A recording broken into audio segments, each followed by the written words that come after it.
Morning, morning, morning. Yes, we're back with another episode, another story. We have a very interesting rider here. He's very patient and understanding, I'll tell you that for a start.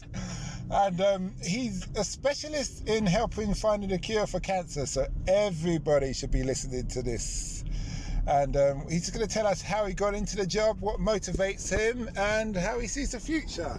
Nice to have you here today, Bob. Cheers, thanks so much. So I'm the office manager for a cancer research company. So we focus on the development of T-cell therapies to find the cure for cancer. So our work is pretty incredible. How I fell into it. So my role for the business is office management. So I have to ensure that the office is running as smoothly and as pleasantly as possible to make sure that our guys that are doing this incredible work obviously has a fantastic working environment. I fell into it, during these crazy times. Everyone is being made redundant, going into furlough. My previous position fell into one of those categories, and it kind of fell into my lap, really. I was job hunting like everyone else is probably doing at this time, and it came to my attention, this company that I'm currently working for, and it was a no-brainer for me because prior to getting this job, my father passed away of cancer very, very recently. So it kind of, for me, was just almost like a sign that I was being guided in that direction to work for a company whose work is to find the cure for cancer. How my father passed away was of losing the battle to cancer, so it was just a no-brainer to be a part of that. Okay, sorry to hear about your father. No worries, thank you. And those kind of things. So what were you doing before? So before that, I was working for a financial technology company. Again, it was dealing with their external clients, creating that environment for them to be able to be welcomed and understand the business and what we do and what we provide. So, the majority of my roles are very much guest interaction, and I've worked with, a huge board of different companies, that interact with guest clientele and things like that. Huge companies from Harrods to the Walt Disney Company, Universal Music. So I've covered some pretty amazing brands, but my role very much heavily falls into that category of creating that environment for guests to come in and really understand what our business offers, what we provide, and just getting that VIP treatment, really. Okay. So you said you mentioned some big names there. Are there certain things? What would you say you've learned from this whole industry that you wish you knew when you started? Probably the culture of people. I think that there's such a broad variety of different cultures and levels of communication, and I think if I'd have gone, I think what I would have liked to have known is the way one culture speaks to you is very different to how another culture may speak to you, and it doesn't necessarily mean that it's good or bad, but the way that something could be communicated. So for example, someone could say hello to you in a very soft, happy manner. The other culture could say hello to you in a very aggressive manner, but it doesn't mean that it's anything bad. It's just the way that they communicate. So I think for me, I would have liked to have known that before, because there were times that I was taking it quite personally, thinking, what am I doing to be spoken to like this? But it wasn't what I was doing, it was just how they, in their culture, knew how to communicate. Yeah, that's a fair one. Okay, so when you realised that, how did you realise the difference? When did the penny drop and how did it drop? I think for me, it was the more I spent time with those clients. So the more that I interacted with them and got speaking to them and understood their culture, their backgrounds, the way that they do things, I think it really shined a light on it for me to understand, okay, right, so, you know, we are living in a world where, as I say, cultures are so broad that how things are communicated and done are going to be different in so many different places. So, as I said, the more that I spent time with those different cultures, with those backgrounds, with their way of communicating and their way of doing things, I really got to learn that we really do live in a world that is so diverse and different. And I think it's a nice realization to come to, you know, step back and say, actually, we are all different, we are all unique, we all have a different way of communicating, doing things. And I think it takes a certain person to be able to, you know, acknowledge that and accept that. Would you say you're always learning in this industry? Oh, forever learning. Yeah, because you meet so many different people, and each person has a different layer, good or bad. But, you know, I think they reveal their layers as time goes on, and sometimes there's a cut-off point where they don't want to reveal anymore. But I think you can get a real good sense of someone the more that you're in their company. You know, you might meet someone and start off on the wrong foot, but that can change the more that you get to know them and their story. So I always think it's an important thing to never just judge a book by its cover. Really get to understand that person and who they are and what they're going through. You know, there might be a reason why they're a certain way, but we can't judge. We have to keep our minds open and be able to accept people for who they are. Yeah, okay. So you spoke of things where they may have felt like they've been rubbed up the wrong way, yeah, but you managed to get them round on side. Yeah. How do you manage to do that? What would you give us a typical example? I think time. I think you really have to take the time to get to know someone. If you're not willing to invest that time, I would say don't bother getting to know someone unless you're willing to put in that time, because only time will reveal that person's identity, who they are, because they're going to have a story, and stories aren't a short thing. Stories are deep things that have a lot of back content to them. So I think if you're willing to invest the time to really get to know someone, I think you'll find that you discover so much, and things start to make sense, and you think, right, okay, I know this person because of they've gone through this, they've dealt with that, they've had to figure something out, or they're still figuring something out. So yeah, I think if you've got the time to really get to know someone and you're willing to put in that time, I think you'll find that you really do discover quite a lot. It sounds like you're a very good people person, but at the same time that you've developed the skill to be able to understand people. Have you always been like this?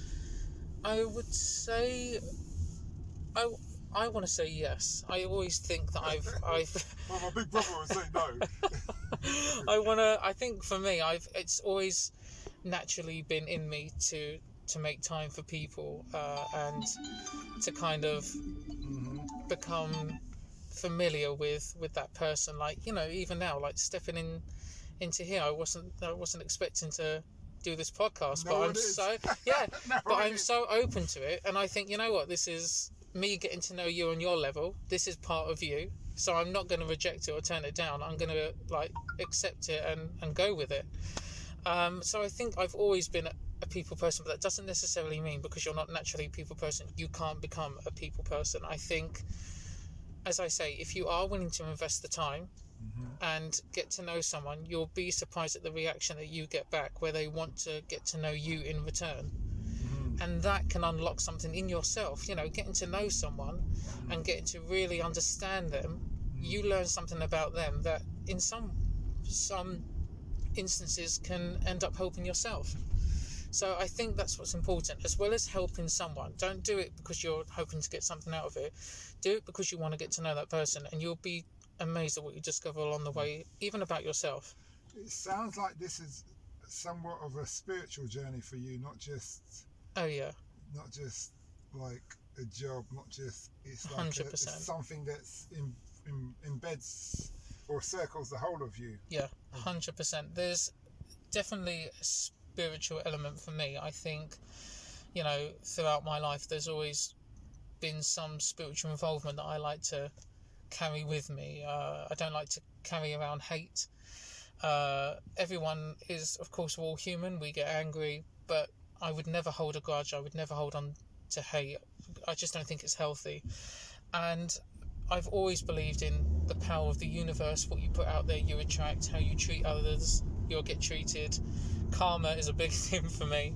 So I would never do anything that I thought would come back and bite me back.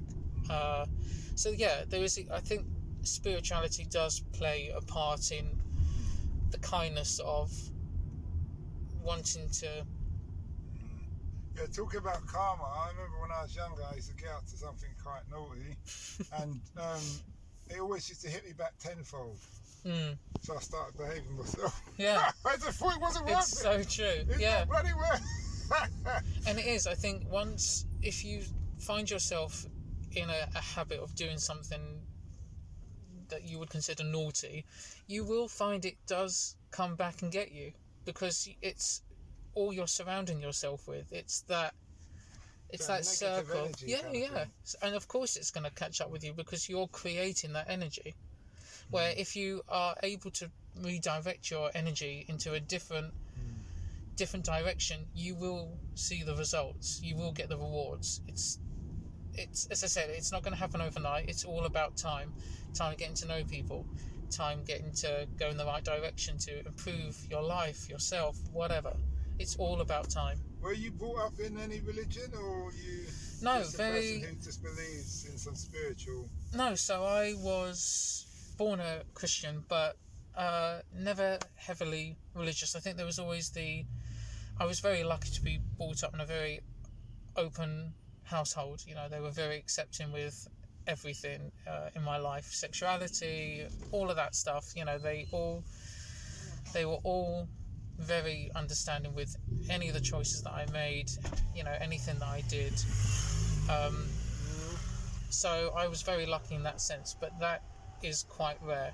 Not everyone has that luck. But because I had that, it made me who I am today, which I like to think that I can pass on to others. You don't necessarily have to have the same upbringing as I had, but it doesn't mean that I can't pass on what I was raised around. When I did this podcast course, before I started this podcast, one of the mentors said to me, he said to everybody on the Zoom call, who was using Zooms about a year ago, I wish I'd known about Zoom, buying shares in Zoom then. I'd have been a rich man.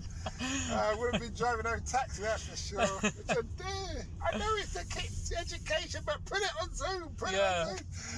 He said to me, when everybody has a gift in life, and your gift is your life experience. Your life experience teaches you what you should do and what you shouldn't do. And that is something you can give on to other people. Absolutely. And he said, who are you to not give that gift to other people, not share that gift? Yeah. And it actually made me feel like quite bad, because he's trying to encourage us or show us why we should do our podcast, why we should talk about who we are and what we've been doing and all of that kind of thing. And obviously people feel, I'm not sure, people want to hear my story and all these kind of things. And doing this, you're like my 250 odd episode now. Amazing. And everybody who's happy to tell their story, there's people out there who've viewed them. Now we've gone onto YouTube, our views are going higher and higher. Before we were just on Spotify now, Spotify, Anchor and Apple Podcasts, which tells me that everybody's interested in everyone's story, whether it's for entertainment or to better yourself. But even when it's entertainment, it's still leaving a mark. Yeah. And that was like, that's something that always sits with me, and that's something I always tell people when they're scared to do something because of opinions. Yeah.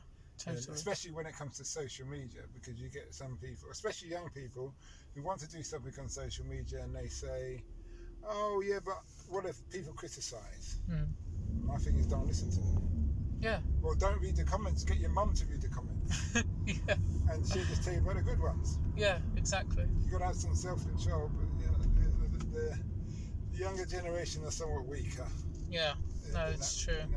But that's down to us to help educate them. And I think things like this is a perfect way to do it. Mm-hmm. So are you into any sports, any hobbies? Any hobbies, any sports? I enjoy watching sports, so I quite enjoy rugby, getting into that. I think that's a proper rough sport, which is pretty cool. As for hobbies, a big fan of the arts. I really... performing arts, acting? Yeah, performing arts. It was part of my career growing up. It was something I was quite involved with. I've got a lot of friends that are in the arts. Actually going to see one of my friends that's in a show in the West End tonight. So oh wait, they're doing shows. I didn't know they. Yeah. There's a few that are slowly opening up now. So that's amazing for. Well, like 6 seats apart, that kind of thing, like the cinema. Yeah.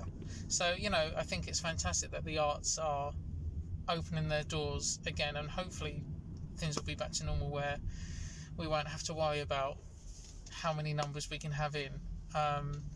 But the arts is something very close to my heart and something I'm very passionate about. So hobby-wise, that is probably my top one right there.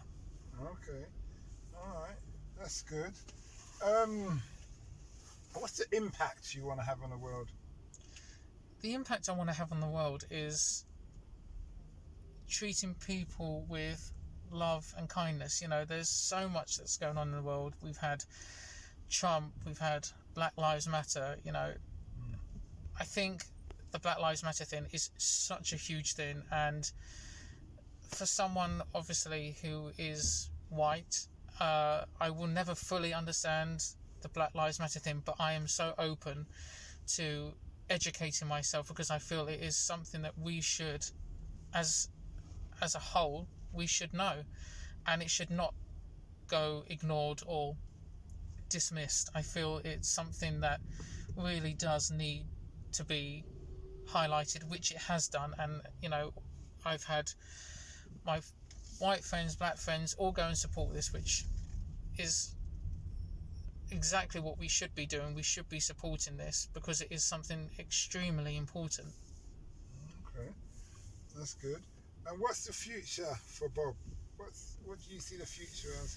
Future for me is just being happy, and I think that's all I really want. I want to avoid any negativity. I don't want to be around people that are violent or have a certain outlook on life that goes against what I believe in. They're entitled to believe in what they want to believe in, but whether I have to be around that's down to me to decide, and I choose not to. We're surrounded by people that have such a backwards way of thinking, but that's not my thinking process. So for me, I want to be able to live my life knowing that I believe in what I believe in, which I consider to be good and pure, and that's all I want out of life. I just, money isn't everything. Happiness is what you will always be left with at the end of the day. Would you say it's backwards or just not understanding? I think it's a little backwards. When we look at the broad subject of how people think and what they say and what they do and how they act, that for me, I think it's because it's not how I would be. It does seem a little extreme and a little backwards, and I think that's where we sometimes hit a brick wall, because to them we're backwards, but to us they're backwards. So there will always be that argument of who's right and who's wrong. But I think the right is when you're not hurting anyone, or no one's getting hurt or being abused or being set aside as someone else. Or what I hear what you're saying. And I like the fact that you can say that one side sees the other side the same and vice versa.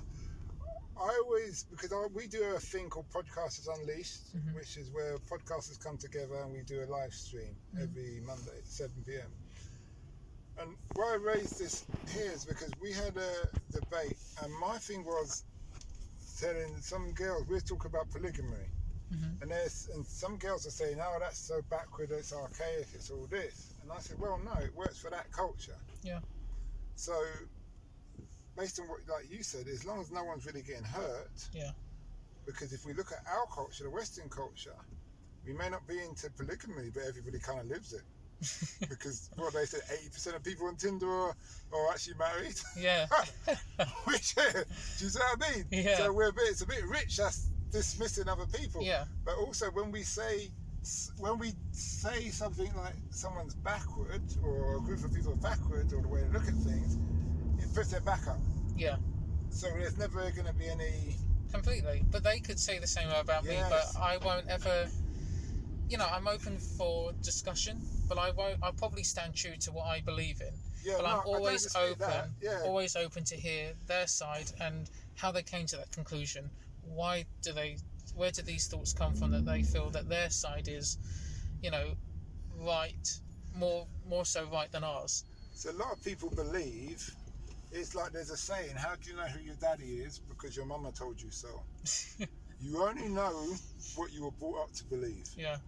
And then you spend your life learning other stuff that may actually conflict with what you were brought up to believe. Yeah. And depending how much the confliction is, you may just dismiss it and think, no, I've got to go with the recipe. Yeah. Do you see what I mean? Yeah. So that's all my point on that. It's always very easy to dismiss somebody who doesn't look at things the way we look at things. And I found that a lot when I was in Afghanistan.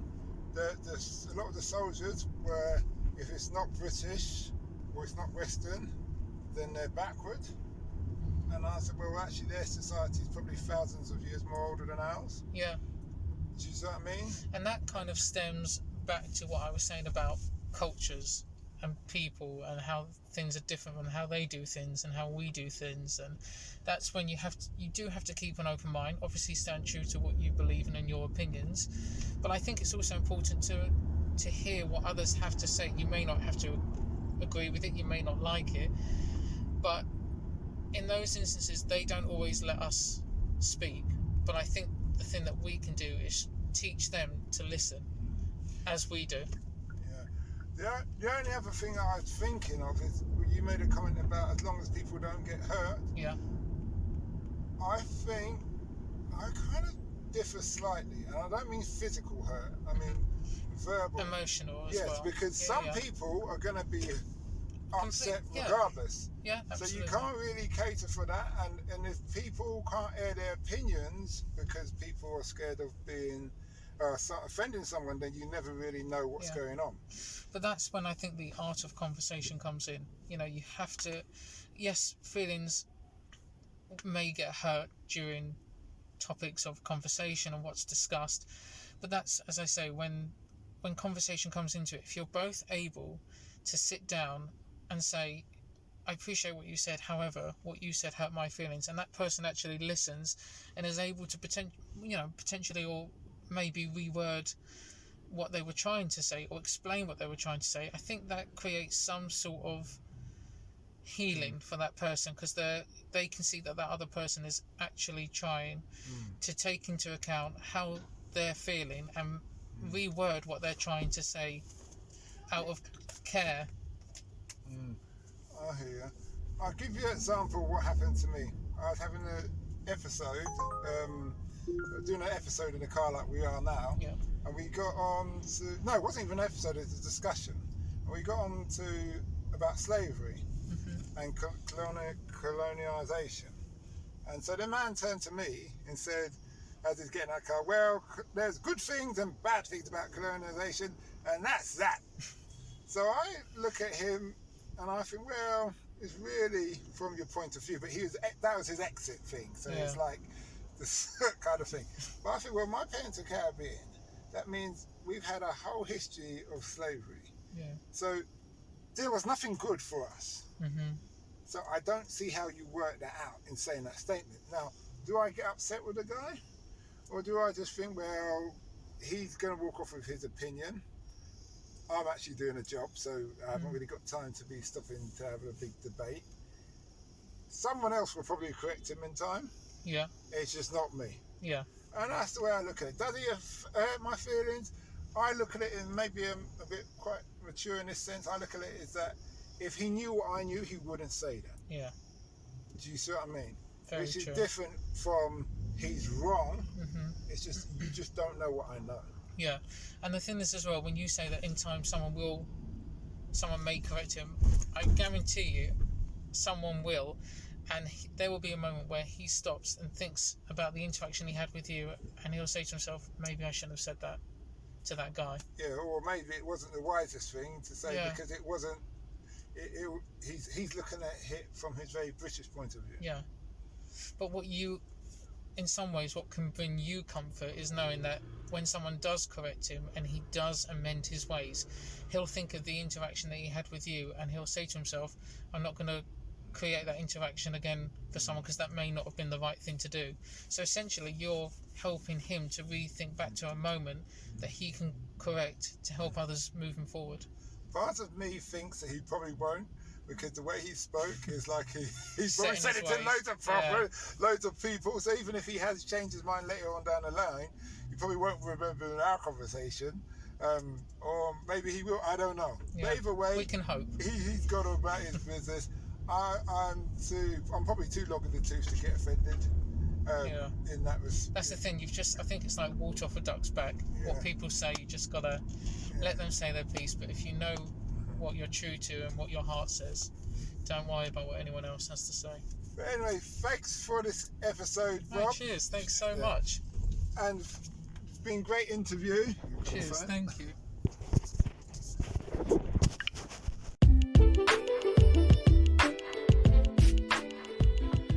We hope you liked that interview. Don't forget to like, share and subscribe to get the latest daily episode. Ever considered investing in the continent with the fastest growing economy and population on Earth? The same continent that holds 30% of the world's known natural resources? Then listen to our sister podcast, Africa Investor Stories, where you will hear real investors with real stories from around the world share their experience of investing in Africa. We post Monday and Thursday at 10 a.m.